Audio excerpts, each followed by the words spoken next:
नमस्कार श्रोते हो, तुम्ही ऐकत आहात स्पर्श तुझ्या प्रीतीचा भाग 41.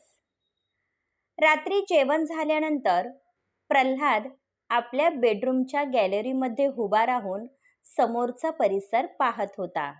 बाहेर अंधार पडला होता, पण लाईटच्या खांबावरील प्रकाशात समोरची शेती अंधुकशी दिसत होती. सभोवताली असलेली हिरवी गार शेती पाहून त्याला भरून आलं होतं. तसं त्याचं मन भूतकाळात गेलं. त्याला आजही तो दिवस चांगला आठवत होता, जेव्हा तो लहान असताना नेहमी आपल्या वडिलांसोबत शेतामध्ये यायचा. प्रल्हादच्या वडिलांना शेतीची भयंकर आवड होती. ते आपल्या पोटच्या मुलासारखी शेतीची काळजी घेत होते. आपल्या वडिलांचा तोच गुण त्याने तंतोतंत उचलला होता. त्याला आजही आपल्या वडिलांचे शब्द जसेच्या तसे आठवत होते. ते नेहमी म्हणायचे, कितीही बिकट परिस्थिती आली तरीही आपली वडिलोपार्जित शेती विकायची नाही, कारण नोकरी आणि पैसा कधीही माणसाची साथ सोडतील, पण ही मायभूमी कधीच आपल्या मुलांना अंतर देत नाही. ती कधीच तुला उपाशी ठेवणार नाही. वडिलांच्या आठवणीने त्याचे डोळे भरून आले होते. आज ते असायला हवे होते. ते असते तर अशा संकटाच्या काळी ते खंबीरपणे आपल्या मुलाच्या पाठीशी उभे राहिले असते. बापाचा आधार काय असतो याची जाणीव आज त्याला झाली होती. प्रल्हाद, शारदाने त्याच्या खांद्यावर हात ठेवला. त्याने पटकन आपले पाणवलेले डोळे पुसले व तिच्या दिशेने वळला. आईचं बोलणं कधी मनावर घेताय? प्रल्हाद स्वतःला नॉर्मल दाखवत म्हणाला. तशी ती लाजली व जायला निघाली. प्रल्हादने तिचा हात पकडला व तिला जवळ ओढले. तुला लहान मुलं आवडत नाही का? मला तर खूप आवडतात. प्रल्हाद तिचा गाल ओढत म्हणाला. ती खुदकन हसली व त्याच्या भारदस्त छातीवर आपला चेहरा लपवला. यावेळी लाजेने ती लाल झाली होती. त्यामुळे तिच्या हाताची पकड त्याच्या भोवती नकळत गुंफली गेली. आपलं पहिलं मूल आपली जमीन आहे. एकदा का तिच्यावरचं संकट निवळलं, त्यानंतर आपण दुसऱ्या मुलाचा विचार करू. चालेल ना? शारदा म्हणाली. प्रल्हादने तसाच तिचा चेहरा ओंजळीत घेतला व एकटक तिच्याकडे पाहू लागला. तिच्या बोलण्याचा त्याच्यावर चांगलाच प्रभाव पडला होता. माझ्यासोबत राहून तू अगदी माझ्यासारखी झाली आहे, पण चांगलं आहे. मला अशीच बायको हवी होती. तू म्हणशील तितकी वाट पाहायला मी तयार आहे, कारण एक गोष्ट माझ्या लक्षात आली आहे की लग्नाचा अर्थ फक्त शरीराचं मिलन नाही, त्यापेक्षाही खूप काही आहे जे मला सांगता येत नाही. प्रल्हाद म्हणाला. तिने त्याच्या भोवती असलेली पकड आणखी घट्ट केली. यावेळी तिला तो हवा होता, पण ही योग्य वेळ नाही हे तिला माहीत होतं. स्पर्श न करताही प्रेम होऊ शकतं. फक्त मनामध्ये शरीराचा नाही तर समोरच्या व्यक्तीचा सुखाचा विचार हवा. याची प्रचिती मला आली आहे, कारण मी नेहमी तुमच्या सुखाचा विचार करत असते. तुमच्या सुखातच माझं सुख आहे, शारदा मनापासून म्हणत होती. कोणीतरी आपल्यावर जीवापाड प्रेम करतं, ही भावना त्याला नखशिखांत सुखावून गेली होती. प्रल्हादने तिच्या भोवती असलेली पकड आणखी मजबूत केली. दोघेही कितीतरी वेळ त्याच अवस्थेत उभे होते. यावेळी दोघांनाही एकमेकांपासून दूर जावंसं वाटत नव्हतं. शारदा आपल्या सिनियरच्या कॅबिनमध्ये बसली होती. तिने घरी घडलेला सर्व प्रकार त्यांच्या कानावर घातला होता. कारण ॲडव्होकेट निंबाळकर तिला वडिलांसारखे होते. आज शारदा जे काही होती त्याचं श्रेय त्यांना जात होतं. त्यामुळे त्यांच्यापासून काहीही लपवण्यात अर्थ नव्हता. यावेळी फक्त तेच असे होते जे तिला या संकटातून बाहेर काढू शकत होते. निंबाळकर यांना प्रल्हादचे मनापासून वाईट वाटत होतं. वकिली क्षेत्रामध्ये अशा बऱ्याच केसेस त्यांनी हाताळल्या होत्या. त्यामुळे ते नक्कीच या संकटातून प्रल्हादला बाहेर काढणार होते. शारदाने जी काही कागदपत्र आणली होती ती सर्व त्यांच्या समोर ठेवली. त्यांनी लक्ष देऊन संपूर्ण कागदपत्र हाताळून पाहिली. प्रल्हादची वडिलोपार्जित जमीन आधी 2 भाऊ म्हणजे प्रल्हादचे वडील माऊली आणि एकनाथ यांच्या नावावर होती.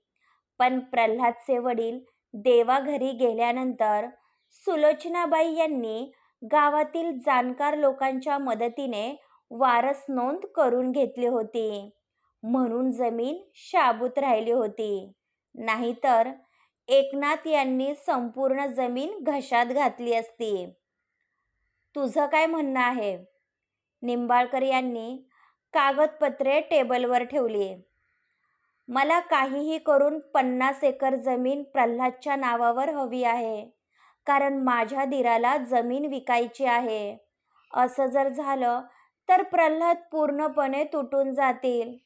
प्लीज सर, तुम्हीच काहीतरी मार्ग काढू शकता. शारदा काकुळतीला येऊन बोलत होती. यावेळी ती वकील नाही तर क्लायंट म्हणून त्यांच्यासमोर बसली होती. तुझी सासू आणि नणंद यांना जमिनीमध्ये हिस्सा हवा आहे का? निंबाळकर यांनी विचारले.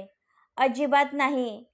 ते स्वतःच्या नावावर असलेली जमीन प्रल्हादला देण्यासाठी तयार आहे. तसं तर अनुच्या आणि आईच्या नावावर जमीन असली तरी आम्हाला काहीच प्रॉब्लेम नाही. पण भविष्यात काही विपरीत घडायला नको म्हणून रिस्क घ्यायची नाही.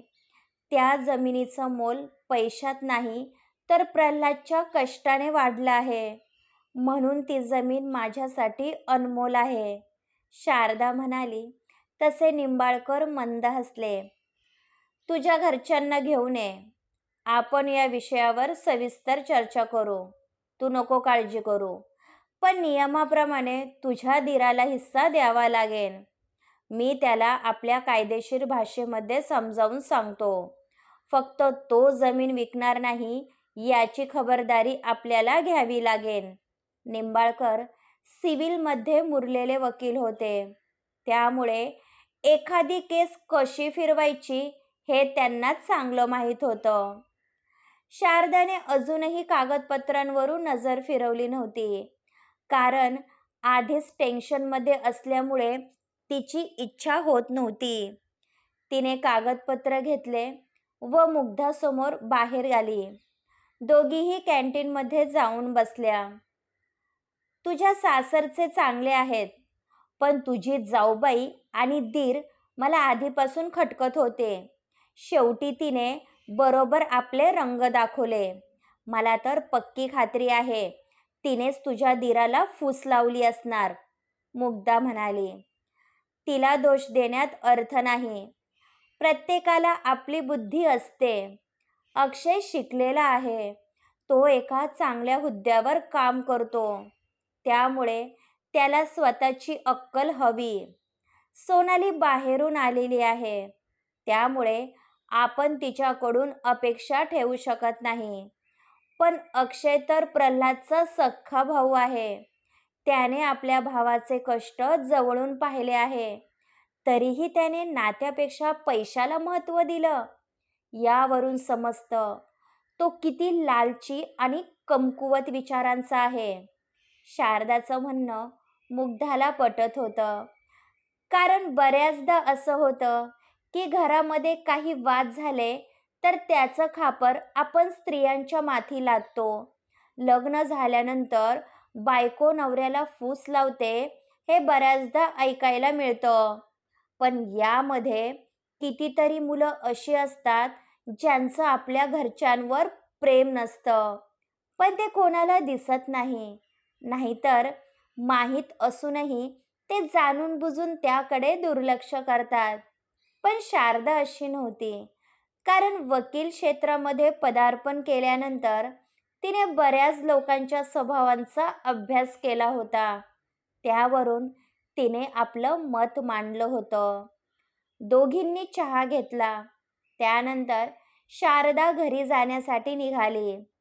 तिचं निंबाळकर यांच्यासोबत जे काही बोलणं झालं होतं ते घरच्यांच्या कानावर घालायला हवं होतं. रात्रीची जेवणं उरकली. त्यानंतर प्रल्हाद आणि शारदा मंदिरामध्ये गेले. सध्या गावामध्ये देशमुख घराण्याविषयी चर्चा सुरू होती. त्यामुळे जो तो प्रल्हादला मानसिक धीर देत होता. दोघांनीही पांडुरंग आणि रखुमाईचं दर्शन घेतलं. आज मंदिरामध्ये भजन होणार होतं. पण प्रल्हादची गाण्याची अजिबात इच्छा नव्हती. त्यामुळे कोणीही त्याला फोर्स केला नाही. दोघेही काही वेळ मंदिरामध्ये बसले. इथे एक प्रकाराची शांतता होती, जी दोघांना हवीशी वाटत होती. काही काळ बसल्यानंतर दोघेही पायी घरी जाण्यासाठी निघाले. हवेत एक प्रकारचा गारवा होता, जो दोघांनाही हवासा वाटत होता. आज माझं सरांसोबत बोलणं झालं. त्यांनी तुम्हा सर्वांना ऑफिसमध्ये भेटायला बोलवलं आहे. त्यानंतर ते सांगतील आपल्याला काय करायचं आहे ते, शारदा शांतपणे म्हणाली. माझ्यावर अशी पण वेळ येईल याचा मी कधी स्वप्नातही विचार केला नव्हता. अक्षयने अजूनही आपली चूक सावरली असती तर सर्व काही आधीसारखं झालं असतं. प्रल्हादला धडकी भरली होती, कारण त्याला जमीन हातातून जाण्याची भीती वाटत होती. तुम्ही अजिबात काळजी करू नका. आमचे सर गेल्या 30 वर्षापासून जमिनीचे प्रकरण हाताळतात. ते नक्कीच काहीतरी मार्ग काढतील. शारदाने नकळत त्याचा हात हातामध्ये गुंफला. दोघेही घराजवळ आले होते. प्रल्हादने गेट उघडलं.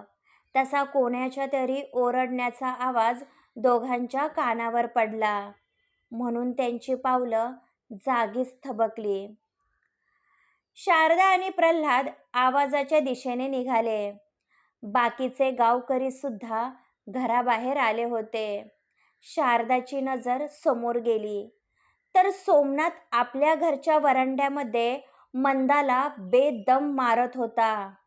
आधीच त्याने दारू पिली होती, त्यामुळे त्याचा हात जास्त चालत होता. ती बिचारी एखाद्या गुरासारखी ओरडत होती, पण कोणीही पुढे जाण्याचं धाडस केलं नाही, कारण त्यांच्यासाठी हा प्रकार नेहमीचा होता. माझ्या घरचं खाते आणि माझ्या दुश्मनासोबत हात मिळवते, त्या प्रल्हाद सोबत बोलायची तुझी हिंमत कशी झाली? इतकाच त्याचा पुळका येत असेल तर त्याच्या घरी जाऊन राहायचं होतं. सोमनाथ लाथाबुक्क्यांनी तिला मारत होता.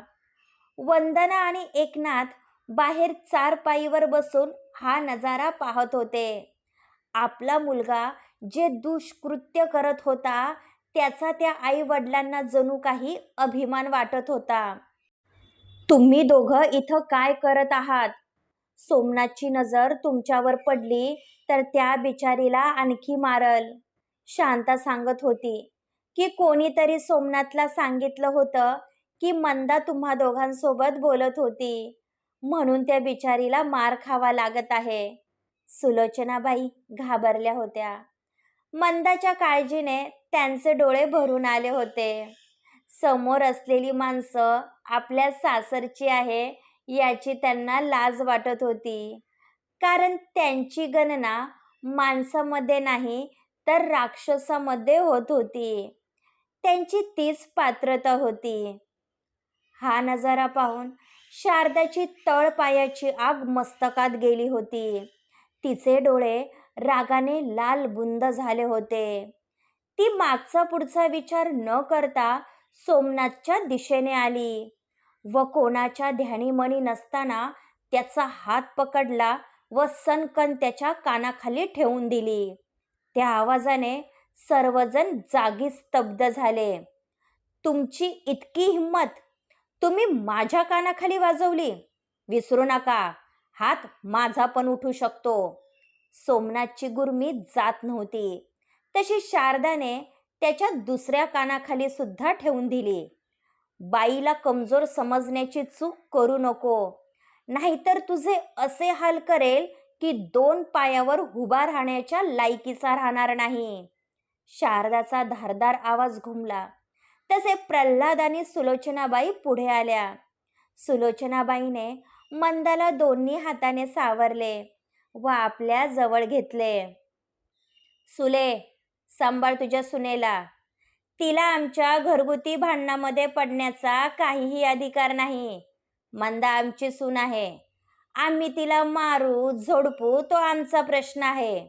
वंदना कंबर कसून पुढे आली. तुमचा मुलगा एका निराधार स्त्रीवर हात उचलतो याची थोडी तरी लाज बाळगा. तो चुकीचा वागत आहे हे माहीत असूनही तुम्ही त्याला प्रोत्साहन देत आहात.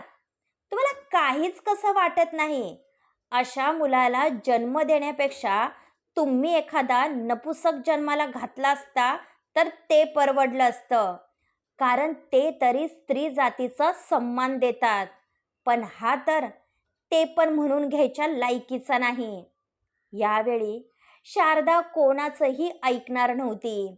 सोमनाथ तिच्या अंगावर धावून जाणार तितक्यात प्रल्हाद पुढे आला व त्यानेही सोमनाथच्या खाडकन कानाखाली ठेवून दिली. आधीच त्याच्या डोक्यामध्ये सोमनाथविषयी राग होता. बायको आहे माझी, लक्षात ठेवायचं. मंदावर होत असलेला अन्याय प्रल्हादला सहन झाला नव्हता. पण तो स्वतःहून पुढे आला असता तर सोमनाथने तिच्या चारित्र्यावर बोट उचललं असतं. म्हणून प्रल्हाद शांत उभा होता. पण आता शारदामध्ये पडल्यामुळे तो थांबणार नव्हता. पुन्हा जर तिच्यावर हात उचलला तर तुमच्या अख्ख्या घरादाराला खडी फोडायला लावेल. आजकाल कायदा स्त्रियांच्या बाबतीत किती पुढारलेला आहे याची तुम्हाला कल्पना नाही. तिला घेऊन मी पोलीस स्टेशनमध्ये जाणार आहे. त्यानंतर तुम्हाला कोण वाचवतं मी पण पाहते. चल मंदा, यापुढे तू अन्याय सहन करणार नाही. तुम्हाला काय वाटलं, तिची माहेरची माणसं गरीब आहे म्हणून तुम्ही तिच्यावर अन्याय कराल? पण आता तिच्या पाठीशी मी उभी आहे. त्यामुळे तिच्या प्रत्येक अश्रूंची किंमत तुम्हाला चुकवावी लागेल. तुमच्यावर कौटुंबिक हिंसाचाराची केस दाखल करतेच का नाही पाहाच आता. शारदा चांगलीच भडकली होती. या कोर्टाच्या धमक्या आम्हाला देऊ नका. मी जर हिला घरातून हाकलून दिलं तर हिचं हाल कुत्रं पण खाणार नाही. हिच्या बापाचे खायचे वांदे आहे. तो हिला कसा थारा देतो तेच मला पाहायचं आहे. सोमनाथ दात ओठ खात म्हणाला, तुझ्यासारख्या नराधमासोबत राहण्यापेक्षा मी भीक मागून खाईल, पण यापुढे तुमचा अत्याचार सहन करणार नाही. आधी तुम्ही माझ्या बापाची जमीन विकली व त्यांना रस्त्यावर आणलं आणि आता माझा जीव घ्यायला टपला आहात. मला कोणाचा आधार नव्हता म्हणून मी निमूटपणे तुमचा छळ सहन करत होते. पण आता माझ्यासोबत शारदा वहिनी आहे, त्यामुळे मी शांत बसणार नाही. तुम्ही लोकांनी माझ्यावर जो अन्याय केला आहे त्याची शिक्षा तुम्हाला मिळायला हवी आणि ती मी तुम्हाला देणार. आज पहिल्यांदा मंदाने आपल्या सासरच्या विरोधात स्टँड घेतला होता. तिच्या डोळ्यातून एक सारखे पाणी येत होते. तशी वंदना घाबरली, कारण मंदा 2 महिन्यांची गरोदर आहे ही गोष्ट तिला सकाळी समजली होती. त्यात जर ती घर सोडून गेली तर तिच्यासोबत घराण्याचा वारस सुद्धा जाणार होता, जे तिला नको होतं.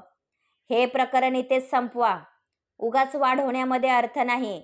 मंदे, तू आतमध्ये चल. यापुढे कोणीही तुझ्यावर हात उचलणार नाही. वंदना पुढे आली. अगं ये वंदे, हे काय बोलतेस तू? तिला जायचं असेल तर जाऊ दे. माझ्या पोरासाठी मी मुलींची रांग लावेन. एकनाथ यांनाही बोलायला जोर आला होता. तुम्ही आधी शांत व्हा पाहू. तुमच्या पोराचे गुण पाहून भिकाऱ्याची पोर सुद्धा त्याच्यासोबत लग्न करणार नाही. तुमची सुनबाई पोटुशी आहे आणि तिच्या पोटामध्ये आपल्या घराण्याचा वारस आहे. त्यामुळे हे प्रकरण इथंच थांबवा. आपल्याला कोर्ट कचेरीच्या फंदात पडायचं नाही. वंदना चांगलीच घाबरली होती, कारण तिने शारदाचा रौद्र अवतार पाहिला होता. मंदाला मी माझ्यासोबत घेऊन जात आहे. जो काही न्यायनिवाडा करायचा असेल तो उद्या करू, कारण यावेळी तुमचा मुलगा शुद्धीत नाही. पण मंदाच्या मनाविरुद्ध मी कोणताही निर्णय घेणार नाही, हे लक्षात ठेवा. शारदाने तिचा हात पकडला व तिला स्वतःसोबत घेऊन जाऊ लागली. अख्ख्या गावाला शारदाचं कौतुक वाटत होतं, कारण याआधी कितीतरी वेळा असा प्रकार घडला होता, पण कोणीही मध्यस्थी केली नाही. पण शारदाने धाडस दाखवलं होतं, जे खरंच कौतुकास्पद होतं. मंदाची हालत बेजार झाली होती. तिच्या अंगावर चांगलेच बळ उठले होते. सर्वांनाच तिचं मनापासून वाईट वाटत होतं. मंदाला घेऊन त्यांनी घरात पाऊल टाकलं तशी अनु पुढे आली. अक्षय आणि सोनाली तिथेच होते. मी वहिनीला माझ्या रूममध्ये घेऊन जाते. तुम्ही डॉक्टरांना बोलावून आणा, अनु म्हणाली. तसा प्रल्हाद डॉक्टरांना बोलवण्यासाठी निघून गेला. पण या सर्वांचं अक्षय आणि सोनालीला चांगलंच टेन्शन आलं होतं, कारण या प्रकरणामुळे त्यांचे सोमनाथसोबत असलेले संबंध बिघडणार होते, ज्यामुळे पुढे जाऊन अक्षयला त्याची मदत घेता येणार नव्हती. क्रमश पुढील भाग ऐकण्यासाठी आमच्या चॅनलला सबस्क्राईब करा. धन्यवाद.